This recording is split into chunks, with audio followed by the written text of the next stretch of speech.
पाकिस्तान एक बार फिर आंतरिक उथल-पुथल के भयानक दौर से गुजर रहा है। पिछले एक हफ्ते में दो बड़े हमलों ने पाकिस्तान को हिलाकर रख दिया है। पाकिस्तान के बलूचिस्तान में रविवार देर शाम यानी 16 मार्च को ग्वादर कोस्ट गार्ड पर हमला किया गया। मीडिया रिपोर्ट्स के मुताबिक यहां पर सुरक्षा बलों और हमलावर लड़ाकों ने एक दूसरे पर फायरिंग की। कुछ लड़ाके हथियारों के साथ कोस्ट गार्ड के अंदर घुस गए और वहां से हमला किया। इससे पहले 16 मार्च की सुबह बलोच लिबरेशन आर्मी ने पाकिस्तानी सेना पर फिदायीन हमले का दावा किया था। इसमें 90 पाकिस्तानी सैनिक मारे गए थे। वहीं 6 दिन पहले बीएलए ने पाकिस्तान में पैसेंजर ट्रेन का अपहरण कर लिया था। बीएलए का दावा था कि उसने ट्रेन से बंधक बनाए गए 214 पाकिस्तानी सेना से जुड़े लोगों को मार डाला। इसे सबसे बेहद आसानी से समझा जा सकता है कि पाकिस्तान के अंदर मुल्क को टुकड़े टुकड़े करने का आंदोलन और भी तेज होता जा रहा है। सन 1947 में पाकिस्तान बनने के बाद इस मुल्क का एक टुकड़ा सन 1971 में ही बांग्लादेश के रूप में हो गया था।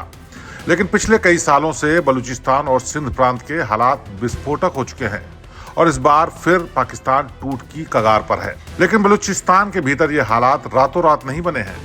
यहाँ विद्रोह का बारूद बहुत पहले से सुलग रहा है। बलोच का मुद्दा 1947 में देश आजाद होने के दौरान ही पैदा हो गया था।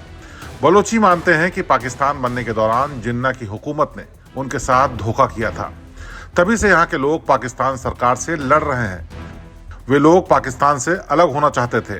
उनके विवाद की असली वजह उपेक्षा और राजनीतिक बहिष्कार है।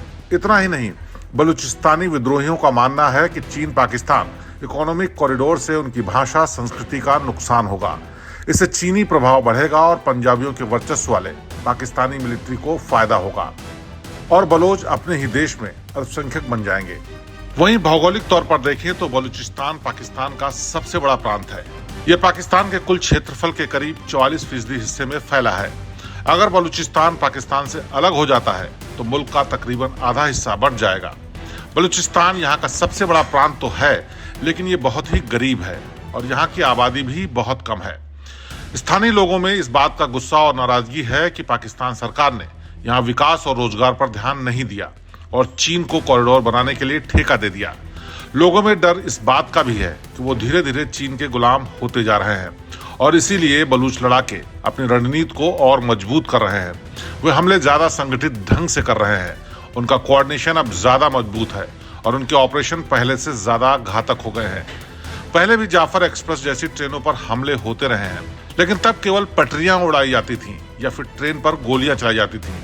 इस बार पूरी ट्रेन को हाईजैक कर लिया गया। पाकिस्तानी सेना पर फिदायीन हमले किए जा रहे हैं। ये बताता है कि बलूच विद्रोही अब और ज्यादा ताकतवर और ऑर्गेनाइज्ड हो गए हैं। यानी पाकिस्तानी सेना जितना बलूचियों का दमन कर रही है, उतना ही बलोच लड़ाई के लिए तैयार हो रहे हैं।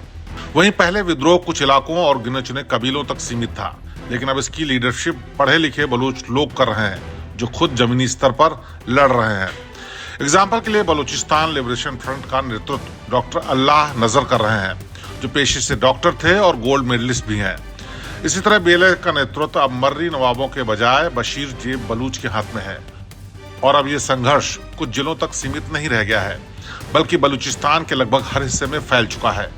विद्रोही सड़कों पर और हाईवेज पर कंट्रोल कर रहे हैं, छोटे शहरों पर हमले कर रहे हैं, सरकारी इमारतों को ध्वस्त कर रहे हैं और फिर पहाड़ों में गायब हो जाते हैं। सबसे चौंकाने वाली बात यह है कि अब महिलाओं ने भी इस लड़ाई में एक्टिव रोल निभाना शुरू कर दिया है।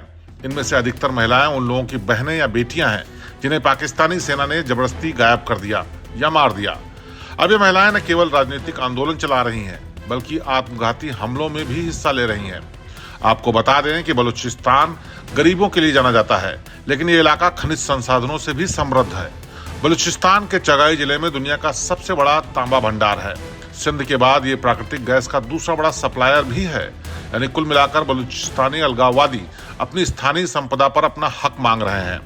वहीं जानकारी के मुताबिक सालों के संघर्ष के दौरान हजारों की संख्या में बलूचिस्तानी पाकिस्तानी सेना के कब्जे में है। सैकड़ों की संख्या में लड़ाके गायब हैं और अलगाववादी इनकी मुक्ति चाहते हैं और समस्या का पूरा समाधान भी, फिर चाहे वो जैसे भी मिले। आपका क्या कहना है इस खबर पर कमेंट करके जरूर बताएं और खबर को शेयर करना ना भूलें।